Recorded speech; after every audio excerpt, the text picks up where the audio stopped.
I know you don't want it. I know you don't care about power or the throne or any of it.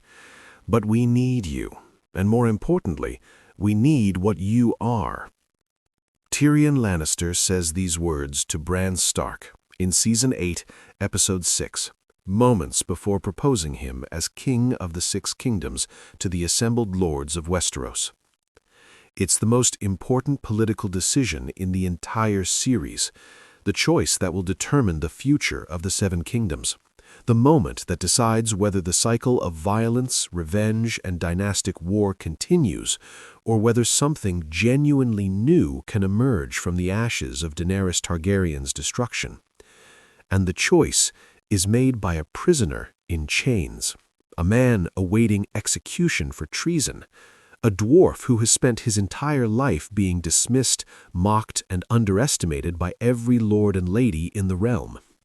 Yet when Tyrion Lannister stands before the great houses of Westeros and proposes Bran the Broken as their king, no one laughs, no one immediately objects, and by the end of his speech, they vote yes. This scene proves something extraordinary. Tyrion Lannister, not Jon Snow, not Daenerys, not the armies or the dragons or the prophecies, chose the fate of Westeros. And he chose it with words, with logic, with an understanding of power and narrative and human nature that no one else in that moment possessed. Let's examine why this scene matters more than almost any other in the series. How Tyrion manages to reshape the future of an entire continent while in chains, and what his choice reveals about power, stories, and the nature of leadership. The impossible position. The scene begins with Tyrion in the worst possible position for making political decisions. He's a prisoner. He's wearing chains. He's been held in the ruins of King's Landing for weeks after Daenerys burned the city and killed hundreds of thousands of people. He's the former hand to a queen who just committed genocide. He freed his brother Jaime, allowing him to attempt to save Cersei, which is technically treason. He turned against Daenerys, which is definitely treason. And Jon Snow killed Daenerys partly because of Tyrion's arguments. By all rights, Tyrion should be executed immediately. Grey Worm wants him dead, Yara Greyjoy wants him dead, most of the assembled lords probably want him dead or at least permanently silenced. He has no army, no title, no official authority, no leverage. And yet, when the lords and ladies gather to decide what happens next, when they debate who should rule and how, when they argue about Jon Snow's fate and the future of the kingdoms, Tyrion is the one who speaks. Not as a supplicant begging for his life, not as a defeated advisor hoping for mercy, but as the smartest person in the room who knows it and knows they know it and is about to use that knowledge to reshape the world. This is Tyrion's greatest moment. Not fighting in a battle, not defending King's Landing, not plotting political moves from a position of strength, but changing the course of history from a position of absolute weakness, using nothing but words and understanding. The speech that changes everything. When Edmure Tully stands up and starts making a ridiculous speech about why he should be king, Sansa cuts him down with a single sentence, "Uncle, please sit." The room understands they're not looking for volunteers. They're not going to let every lord with an opinion waste their time. They need someone who actually understands what's at stake. And that's when Tyrion speaks. Grey Worm immediately objects. You are not here to speak. But Tyrion talks anyway, because he knows something crucial. These lords need someone to solve their problem, and he's the only one who can. You're right. And I'll tell you why I'm here. I'm here to do what none of you could, to help you choose a king. This is brilliant rhetoric. He's not asking for permission. He's not defending himself. He's not even addressing his crimes. He's simply stating a fact. They have a problem, and he has the solution. Then he does something extraordinary. He tells them a story. Not about conquest, not about bloodlines, not about who has the best claim or the strongest army, but about the power of stories themselves. What unites people? Armies? Gold? Flags? Stories. There's nothing in the world more powerful than a good story. Nothing can stop it. No enemy can defeat it. Watch the Lord's faces as he says this. They're skeptical at first. Stories? They're fighting about thrones and kingdoms and power, and he's talking about stories? But Tyrion continues.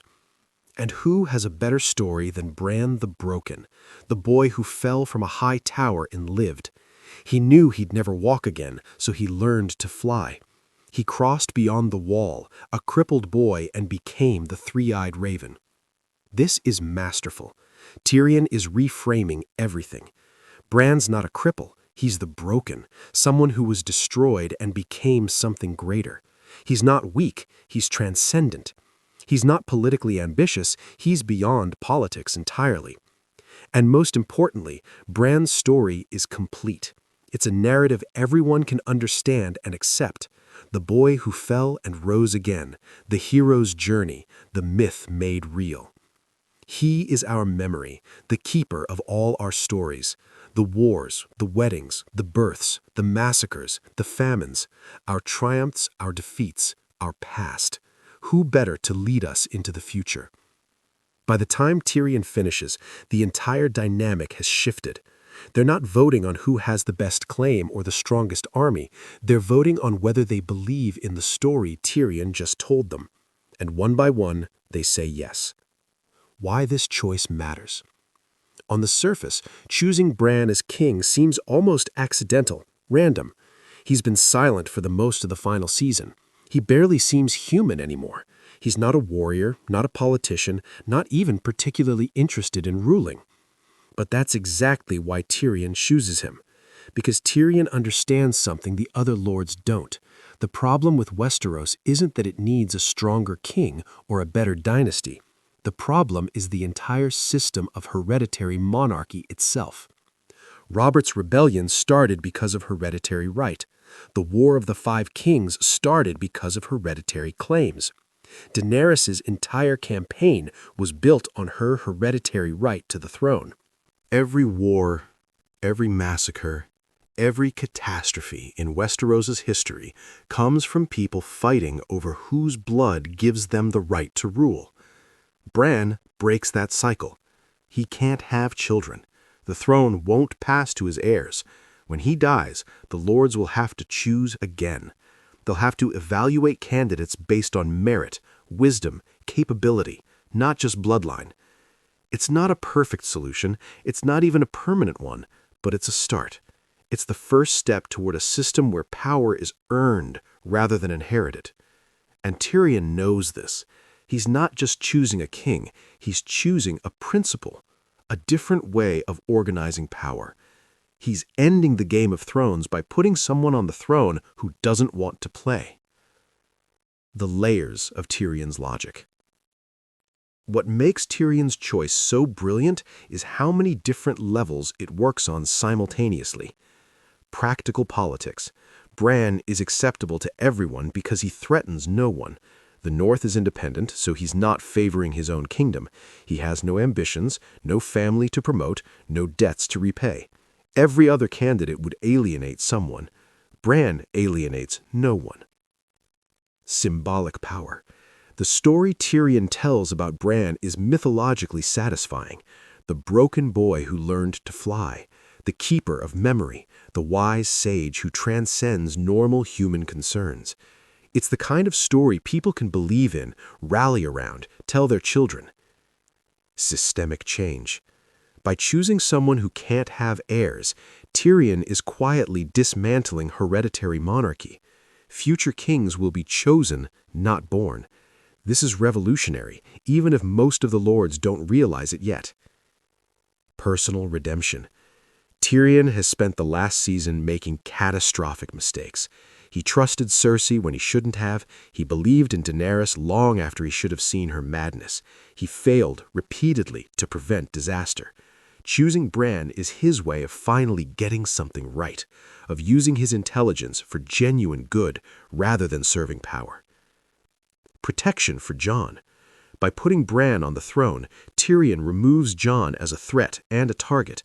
Jon has the best hereditary claim, but he's also the man who killed the queen. If any other king took the throne, Jon would either be executed or a perpetual danger. Under Bran, Jon can be safely exiled, removed from politics entirely. All of these considerations are working simultaneously in Tyrion's mind. He's not just solving one problem, he's solving 5 problems at once with a single solution. This is why he's the most dangerous mind in Westeros. Not because he's ruthless like Tywin, not because he's visionary like Daenerys, but because he can see all the angles at once and find the move that serves multiple purposes. The words that sell it. Let's look more closely at the specific rhetoric Tyrion uses, because the exact words matter. What unites people? Armies? Gold? Flags? He starts with questions. This is crucial. He's not lecturing. He's not telling them what to think. He's guiding them to a conclusion by making them think along with him. And notice what he lists.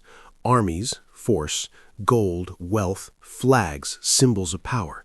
These are the traditional sources of unity in Westeros, the things lords understand and respect. Then he gives them the answer they don't expect. Stories. One word, simple, unexpected. It lands with impact because it's not what anyone was thinking.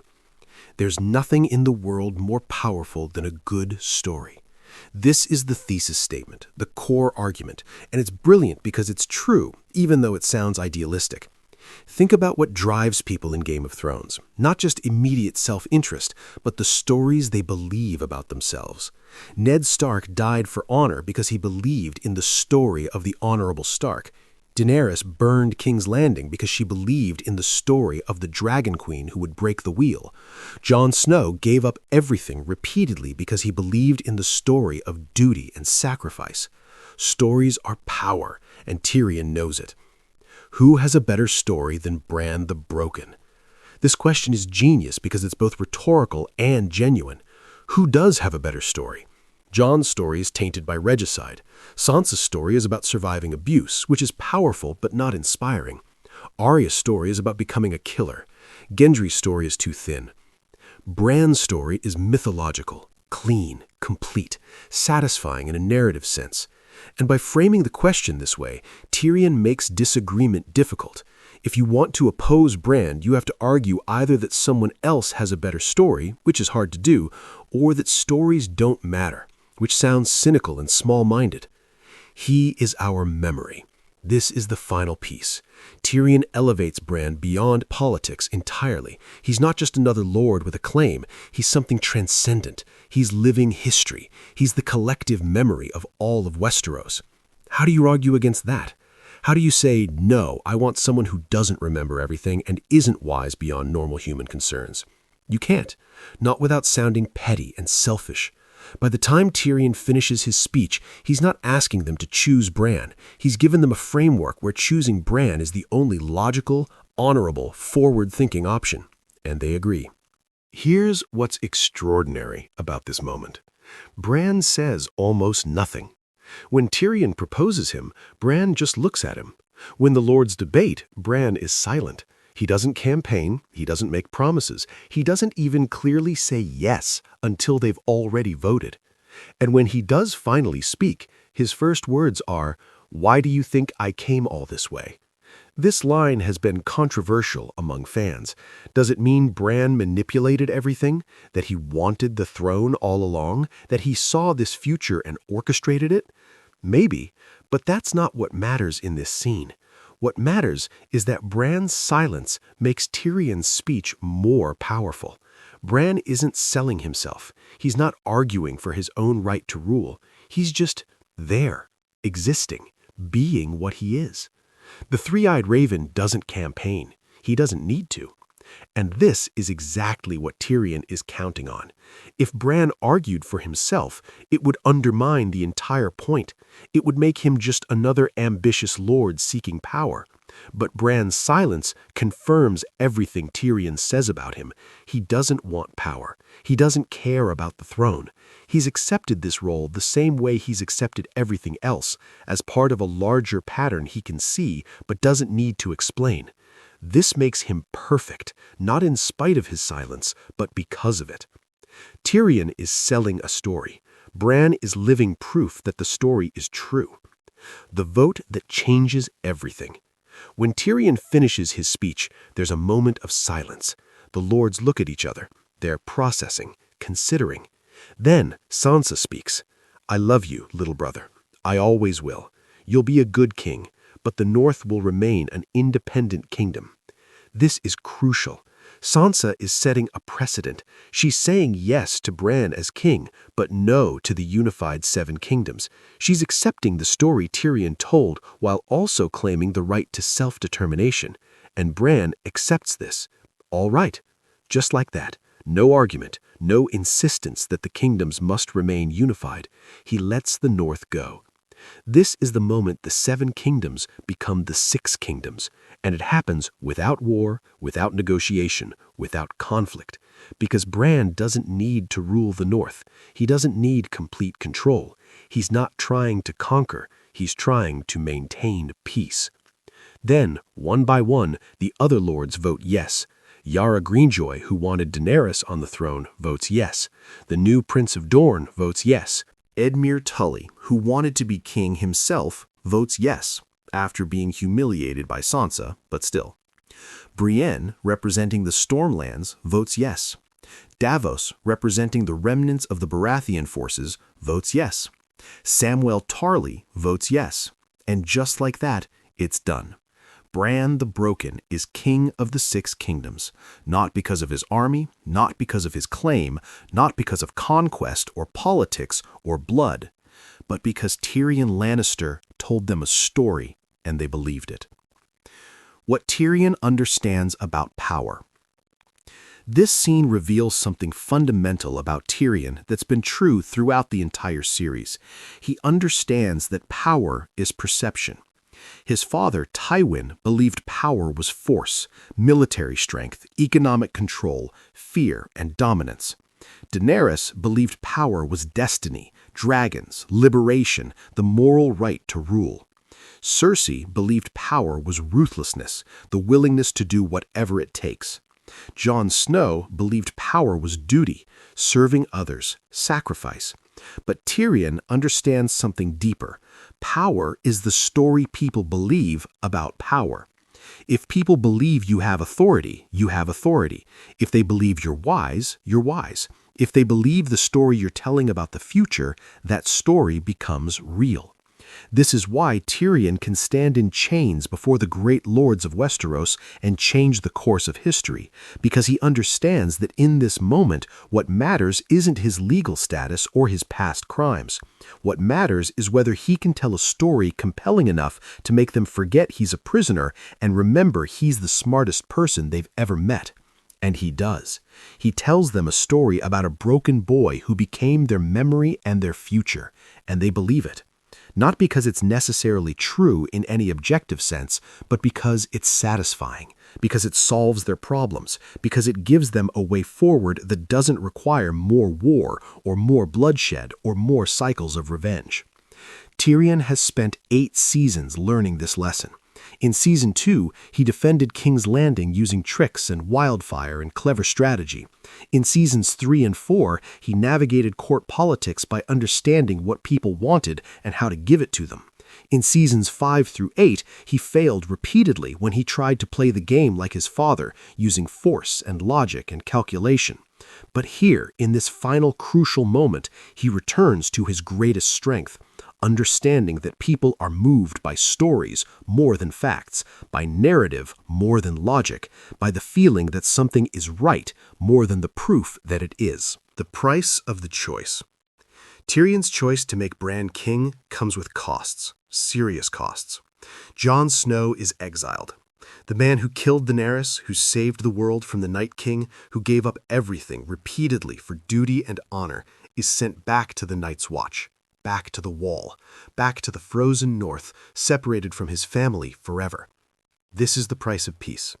Grey Worm and the Unsullied demand justice for Daenerys' death. The compromise is exile, not execution. But it's still a harsh sentence for a man who was trying to save the world. And Tyrion knows this. He knows Jon is being punished for doing the right thing, but he also knows there's no other option. If Jon stays in Westeros, he's a permanent threat. His claim to the throne, his status as a hero, his connection to the Starks, all of it makes him dangerous to whatever new order emerges. So Jon goes north, and Tyrion accepts this as necessary. The Seven Kingdoms are now 6. The North is independent. This sets a precedent. If the North can leave, why can't the Iron Islands? Why can't Dorne? The unified realm that Aegon the Conqueror built is fragmenting. Tyrion accepts this too, because unity at the cost of constant war isn't unity, it's oppression. Better to let the kingdoms that want independence have it and build something new with the ones that remain. Tyrion himself becomes Hand again. Bran appoints him Hand of the King, not as a reward, but as a punishment. You will spend the rest of your days cleaning up the mess you made. This is harsh. Tyrion has to rebuild King's Landing, has to navigate the politics of a broken realm, has to serve a king he chose, but who doesn't particularly like or trust him. But Tyrion accepts this as well, because he knows he bears responsibility for what happened. He believed in Daenerys too long. He made mistakes that got people killed. This is his penance. Every choice comes with a price, and Tyrion pays all of them willingly, because the alternative, more war, more chaos, more cycles of revenge, is worse. Why this scene matters more than you think.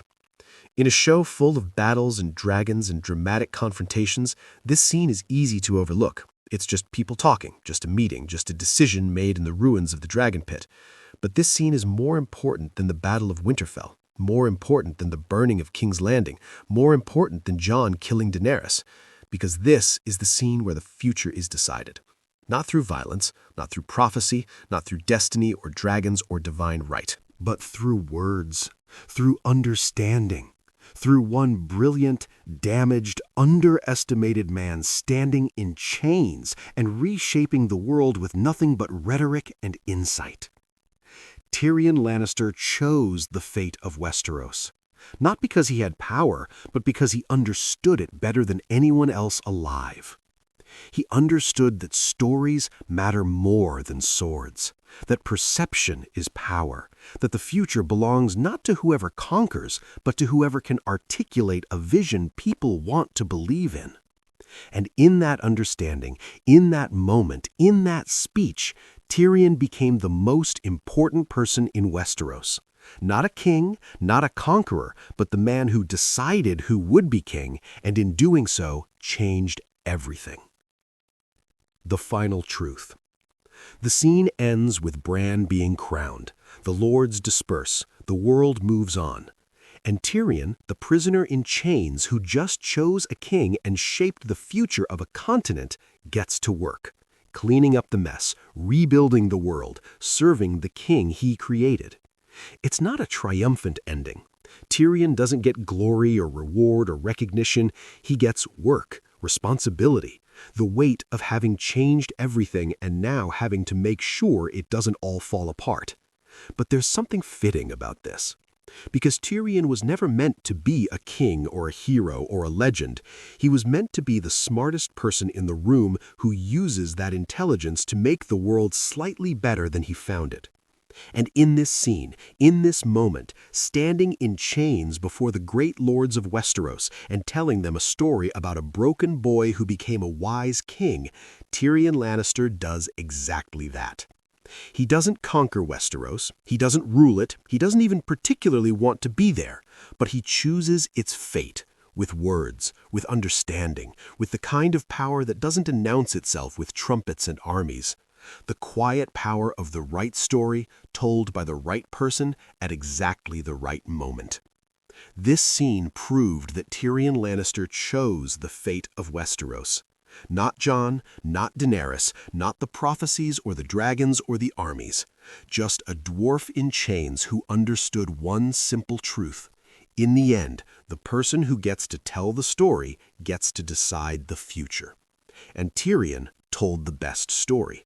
So he won.